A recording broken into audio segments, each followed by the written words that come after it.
بسم اللہ الرحمن الرحیم۔ جی ویورز، آج جو میں آپ کے سامنے سٹوری بیان کروں گا، یہ ایک انتہائی غریب آدمی ہے، رکشہ چلاتا ہے، رکشہ ڈرائیور ہے۔ صرف وہ بیچارہ اس لیے مارا گیا کہ اس کے پاس جو اس کا رکشہ ہے، سی این جی رکشہ ہے، آٹو رکشہ ہے، وہ نیا ہے، وہ اس نے نیا لیا ہے اور وہ ظالموں نے دیکھ لیا، دشمنوں نے، کہہ لیں دشمنی ہو گیا جو اس کی جان لے لی گئی۔ تو یہ سٹوری میں آپ کے سامنے رکھوں گا۔ آپ جو نئے آنے والے لوگ ہیں، دوست ہیں ہمارے، شکر اپنا جو دیکھنے والے ہیں، ویورز ہیں، مہربانی کر کے ہم آپ کے شکر گزار ہیں کہ آپ چینل کو سبسکرائب کر لیا کریں۔ اس کا کوئی نقصان نہیں ہے، جسٹ آپ کو ہماری جب کوئی ویڈیو اپلوڈ ہوگی وہ مل جایا کرے گی، تو بیل کا بٹن بھی دبا لیں ساتھ میں۔ ویورز، ہنجروال لاہور کا یہ ایک واقعہ ہے اور اب یہ زیر تفتیش ہے۔ یہ واقعہ ساندہ پولیس اسٹیشن میں، یہ وہاں سے ادھر ساندہ پولیس اسٹیشن میں کیسے آیا، یہ میں آپ کو ساری بتاؤں گا بات۔ رکشہ جو ہے وہ ایک غریب آدمی ہے، وہ رکشہ چلاتا ہے، اور ندیم اور سلیم جو ندیم ہے یہ ایک کرمنل آدمی ہے، ڈکیتی، واردات، اس طرح چوریاں وغیرہ کرتا ہے۔ اس نے کچھ پیسے دیے ہیں اپنے ایک دوست کو، سلیم کو، کہ آپ ایسا کریں کہ آپ یہ پیسے لے لیں اور مجھے کوئی پرافٹ دیا کریں یا کوئی اس طرح اس نے دین لین کر لیا۔ 60,000 کا سلیم جو ہے وہ مقروض ہو جاتا ہے، وہ قرض دار ہو جاتا ہے ندیم کا۔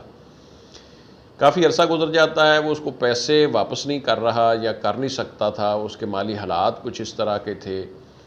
بنتے بناتے انہوں نے ایک پروگرام بنایا ندیم اور سلیم نے، کہ ہم، جن کی میں آپ کو تصویریں بھی دکھا رہا ہوں، کہ ہم کوئی ایسا کام کریں کہ پیسوں کا بندوبست بھی ہو جائے اور میرے پیسے بھی نکل آئیں۔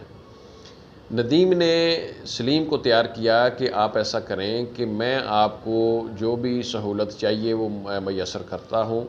اور آپ کوئی واردات ڈالیں، کوئی ڈکیتی ڈالیں تو مجھے آپ میرے پیسے لوٹا دیں۔ یہ جناب اس طرح کر کے ایک تیسرا بندہ بھی ان کے ساتھ میں، شوکت، شامل ہوتا ہے، جو کہ ابھی گرفتار نہیں ہے یا اس کا اتنا جرم نہیں بنتا، وہ بھی سامنے نہیں آیا، وہ ان کے ساتھ شامل ہے۔ لیکن یہ ندیم سلیم کو ایک پسٹل مہیا کرتا ہے اور اس کو کہتا ہے کوئی ایسا بندہ ٹریس ہو کہ جو آپ کوئی چیز چھین لو۔ انہوں نے ایک غریب رکشے والے کے اوپر نظر رکھی، اس کا رکشہ نیا تھا، اس کو دیکھا کہ یہ اس کے پاس رکشہ نیا ہے، اس کی ٹائمنگ اس طرح سے ہے، اس طرح یہ نکلتا ہے گھر سے، اس کی ساری انہوں نے نظر رکھ کے اس کے اوپر جناب جب دیکھا کہ یہ اس وقت نکلا ہے، جب دیکھا کہ یہ اس سائیڈ کو جاتا ہے، اس کا آنا جانا اس طرح کا ہے، رات اس کی ریکی کر کے اس بیچارے کو انہوں نے جا کے پکڑ لیا۔ جب اس رکشے کو پکڑ لیتے ہیں تو اس نے کہا کہ آپ میرے ساتھ ظلم زیادتی نہ کریں، مجھے فائر نہ ماریں، میرے سے جو پیسے ہیں وہ آپ لے لیں۔ 1,500 روپیہ تھا اس کے پاس۔ ظاہر ہے رکشہ چلاتا ہے بندہ تو کوئی کاروبار تو نہیں ہے بہت بڑا۔ 1,500 روپیہ اس کی جیب سے اس نے خود نکال کے سلیم کو دے دیا، اور جب اس نے لے لیا تو دیکھا کہ اب وہ بندہ جو ہے وہ مزاحمت کر رہا ہے آگے سے، کوئی تھوڑی بہت اس نے کوشش کی کہ میں کوئی پتھر، کوئی اینٹ یا کوئی ایسا وٹا روڑا اٹھاؤں اور اس بندے کے ماروں۔ یہ سلیم اور ندیم دونوں تھے۔ جب اس نے دیکھا کہ یہ جو میری کوئی مطلب میرے سے چھین کے لے گئے ہیں یا مطلب میرے ساتھ زیادتی کر رہے ہیں، تو رکشہ بھی چھین رہے ہیں، کیونکہ رکشہ تو ان کو پروگرام تھا چھیننے کا، تو وہ جب اس کو دیکھ رہے ہیں کہ یہ سارا جو ملزمان ہیں، ڈکیت ہیں، رکشے والا بیچارہ نہتا ہے اور وہ دیکھ رہا ہے کہ یہ میرے ساتھ ظلم کر رہے ہیں، زیادتی کر رہے ہیں، میرا رکشہ بھی لے جائیں گے، میرے بچوں کا روزگار بھی چلا جائے گا، یہ تو اس نے کوئی مزاحمت کی کوشش کی، اس نے کوئی اینٹ پتھر اٹھایا، اس نے مارنے کی کوشش کی۔ جب سلیم کو یہ پتہ چلا کہ یہ بندہ تو ہمیں کوشش کر رہا ہے مارنے کی، مزاحمت کی، تو اس نے اس کے ایک فائر کیا، اس کے گولی لگ گئی۔ جب اس نے دیکھا کہ اس کے گولی لگ گئی ہے تو اس نے کہا کہ اب یہ بندہ بچنے نہ پائے، اگر یہ بچ گیا تو پھر زیادہ مسئلہ سارا یہ بتائے گا اور ہمارے لیے مشکل ہو جائے گا، تو کیوں نہ اس کو مار کے اس کو ٹھکانے لگا دیں تاکہ یہ مدعا ہی ختم ہو جائے۔ تو اس بندے کو جناب دوسرا فائر کر کے رکشے والے کو انہوں نے ادھر قتل کر دیا، قتل کر کے اس کی جو لاش تھی اس کو ادھر کو ٹھکانے لگا دیا اور اس کا موبائل بھی لیا اور رکشہ بھی لیا اور یہ رفو چکر ہو گئے۔ رکشہ انہوں نے کسی بندے کے پاس جا کے جو شوکت ہے اس کے پاس بیچ دیا، کھڑا کر دیا، اور پھر جو ندیم ہے جو کہ پہلے بھی کرمنل ہے، اس نے دیکھا کہ اب اس رکشے کو چلانا ہے یا اس کا کوئی چینجنگ کرنی ہے، ظاہر ہے اس کے لیے بھی پیسے چاہیے، تو اس نے پھر ایک واردات ڈالی اس کے ساتھ، یعنی وہ ایک دکان پر جاتے ہیں، ڈکیتی کرتے ہیں، وہاں وہ سی سی ٹی وی جو کیمرے لگے ہوتے ہیں ان میں ان کی تصویر وغیرہ آ جاتی ہیں اور وہ سارا ویڈیو بن جاتی ہے، اور سی سی ٹی وی کیمروں کے ذریعے یہ جو ڈکیت ملزمان ہیں ندیم، سلیم، یہ پکڑے جاتے ہیں۔ جب یہ پکڑے جاتے ہیں ان کے اوپر پرچہ ہو جاتا ہے، تو پولیس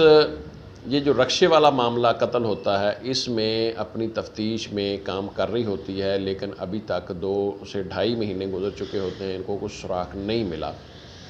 بالآخر جب یہ ڈیٹا شیٹا لیتے ہیں، اس بندے کا رابطہ دیکھتے ہیں، لوکیشنیں چیک کرتے ہیں، کیونکہ موبائل بھی ان کا رکشے والے کا ان کے پاس رہا، تو وہ آخر کار وہ دیکھتے ہیں کہ یہ جو بندے ہیں آپس میں ان کی کالز ہوئی ہیں، ان کا آپس میں رابطہ ہوا ہے، اس دوران اب یہ جو بندہ ہے ندیم یہ جیل میں ہے ڈکیتی کے ایک کیس میں، لیکن جب رکشے والے کا مرڈر ہوتا ہے، یہ واقعہ ہوتا ہے، تو اس وقت یہ جو ندیم ہے یہ باہر تھا اس میں سے، جیل سے۔ پولیس ظاہر ہے اپنے طریقے سے اس کو جیل سے اپنا راداری ریمانڈ کی صورت میں وہاں جیل سے اس کو لیتے ہیں اور لے کر اس کو انویسٹیگیٹ کرتے ہیں ندیم کو، اور وہ مان جاتا ہے کہ جی یہ جو اس طرح وقوع ہوا ہے یہ سلیم نے میرے ساتھ مل کے کیا تھا، اس طرح ہمارا پیسوں کا لین دین تھا، رکشے والے کو ہم نے ریکی کی، پھر ہم نے اس کو ٹارگٹ کیا اور پھر ہم نے اس سے پیسے بھی لیے اور اس سے رکشہ بھی چھینا اور اس کو قتل بھی کیا۔ اب ویورز دیکھیں کہ ایک غریب آدمی ہے، اپنے بچوں کے لیے روزی روٹی جو ہے نان نفقہ کمانے کے لیے باہر نکلتا ہے، لیکن یہ جو ظالم لوگ ہیں یہ اپنی ایک جب پکڑے جاتے ہیں تو پھر بہانے بناتے ہیں، یہ ہمارے پاس روزگار نہیں تھا، ہمارے پاس کام نہیں تھا، ہم فارغ تھے، ہمیں یہ ہوا، لیکن یہ لوگ اصل میں ہوتے ہیں کرمینل، یہ وارداتیے ہوتے ہیں۔ جو بندہ وارداتیہ ہوتا ہے وہ محنت نہیں کر سکتا، وہ کام نہیں کر سکتا، اس کا دل ہی نہیں کرتا کہ میں کام کروں، کیونکہ اس کو وہ جس کو پنجابی میں جھراٹ مار کے کھانا کہتے ہیں وہ آتا ہوتا ہے، یا اس کا یہ ایک مائنڈ سیٹ ہوتا ہے کہ میں چھین کے اپنی دیہڑی بناؤں اور کئی دن مطلب فارغ رہوں، مجھے کون سی ضرورت پڑی ہے کہ میں لوگوں کی باتیں سنوں، کام کروں اور محنت کروں اور دھوپ میں مروں اور سارا دن کام کروں اور شام کو مزدوری لوں۔ یہ ان کا مائنڈ سیٹ ہوتا ہے کرمنل لوگوں کا۔ تو اس شخص کی انہوں نے ایک غریب شخص کی جان لی اور ظلم کیا اس کے اوپر، اور پھر یہ لوگ سمجھتے ہیں کہ قتل جو ہے وہ چھپ جائے گا، قتل نہیں چھپتا۔ جو قرآن پاک اگر آپ نے پڑھا ہو، ایک موسیٰ علیہ السلام کا واقعہ ہے کہ ایک وہاں قتل ہوا اور اس کا بھی سراغ ملا۔ اب میں اس واقعے پہ نہیں جانا چاہتا، بہرحال اس کا بھی سراغ مل گیا تھا، اللہ پاک نے ایک مخصوص طریقے سے اس کا ایک بتایا کہ آپ اس طرح کریں، گائے ذبح کریں، اس کا ایک لوتھڑا لیں، اس بندے کو ماریں تو وہ زندہ ہو جائے گا، وہ اپنے قاتل کا نام بتائے گا اور پھر دنیا سے رخصت ہو جائے گا۔ بہرحال قاتل جو ہے وہ کبھی بھی چھپ نہیں سکتا، قتل جو ہوتا ہے یہ کبھی بھی مطلب نظروں سے اوجھل نہیں ہو سکتا۔ یہ لوگ جتنی مرضی لاش کو ٹھکانے لگائیں، یہ ایک قدرتی عمل ہے، ایسا کہ ہم نے دیکھا ہے کہ قتل مرڈر جب بھی ہوا ہے اس کا قاتل بالآخر تھوڑے دنوں میں، زیادہ دنوں میں لازمی طور پر پکڑا گیا ہے اور قانون کے کٹہرے میں آیا ہے۔ تو میں اپنے ایسے لوگوں کو بھی جو ایسی کچی وارداتیں ڈالتے ہیں، کچی میں اس لیے کہہ رہا ہوں کہ یہ جاہلانہ کام ہے کہ آپ وقتی طور پر یہ ذہن بنا لیتے ہیں کہ ہم کون سا ہم نے پھنسنا ہے، ہم نے نکل جانا ہے، ہم اس کو اس طرح واردات ڈالیں گے اور پھر بچ جائیں گے، تو ایسا اب نہیں ہے، اب جدید دور ہے۔ اب آپ کے پاس جو موبائل ہے اس سے لوکیشن، اس سے سارا معاملہ پتہ چل جاتا ہے۔ اگر ایسا نہیں بھی ہے تو پھر بھی جو کوئی نہ کوئی ذریعے ایسے پولیس کے ساتھ جدید چیزیں ہیں کہ آپ کو وہ ٹریس کر لیتے ہیں، جو اپنے ہاتھوں کی لکیریں وغیرہ، جو ایک فنگر پرنٹس ہم جس کو کہہ سکتے ہیں، کہ اس کے ذریعے بھی انسان کا جو ہے اب جدید ایک دور ہے، پتہ چل جاتا ہے کہ یہ بندہ جہاں آیا، یہ قاتل جہاں آیا، اس نے کوئی ہتھیار یوز کیا، اس نے کیا کیا۔ تو کائنڈلی اپنے لوگوں کی جان لینے سے گریز کریں، یہ بہت بڑا ظلم ہے، زیادتی ہے۔ اب اس خاندان کا کیا بنے گا جو رکشے کے مزدوری کر کے اپنے بچوں کو پالتا تھا؟ وہ بھی خاندان ایک لاوارث ہو گیا۔ آپ 2-3 لوگ جیل میں چلے گئے، آپ کے بھی خاندان لاوارث ہو گئے۔ نتیم کے بچے ہیں 3-4، تو وہ بھی 4-5 بچے وہ بھی اب لاوارث ہو گئے۔ سلیم کے بچے بھی لاوارث ہو گئے۔ اب ان کو سزائے موت ہو جائے گی تو پیچھے فیملی کا کیا بنے گا، جن کے لیے ہم نے یہ چوری ڈکیتی واردات ڈالی؟ پہلے تو وہ عارضی طور پہ تھا کہ وہ مطلب پریشان تھے، اور آپ شاید کوئی کام کرتے، کوئی محنت کرتے تو ان کا ایک فیوچر بن جاتا، لیکن اب ان کا مستقل طور پر جو ہے وہ ختم ہو گیا سارا روزی کا ذریعہ۔ تو کائنڈلی لوگوں پہ رحم کریں، لوگوں کی جان لینے کا جو معاملہ ہے اس کو تھوڑا سا سیریس لیا کریں۔ میں اپنے ویور سے، اپنے ناظرین سے بھی یہ ریکویسٹ کرتا ہوں کہ اپنے ارد گرد اپنے ان لوگوں کے اوپر، ان ظالموں کے اوپر نظر رکھیں، اور ان کو قانون کے کٹہرے میں لانے کے لیے اپنا جو رول ہے وہ ادا کیا کریں، تاکہ ایسے معاملات سے بچا جائے۔ آپ دیکھ رہے تھے گڈ نیوز ٹی وی۔ ناظرین، آپ نے چینل کو سبسکرائب کرنا ہے، لائک شیئر بیل کا بٹن بھی دبانا ہے، اور اللہ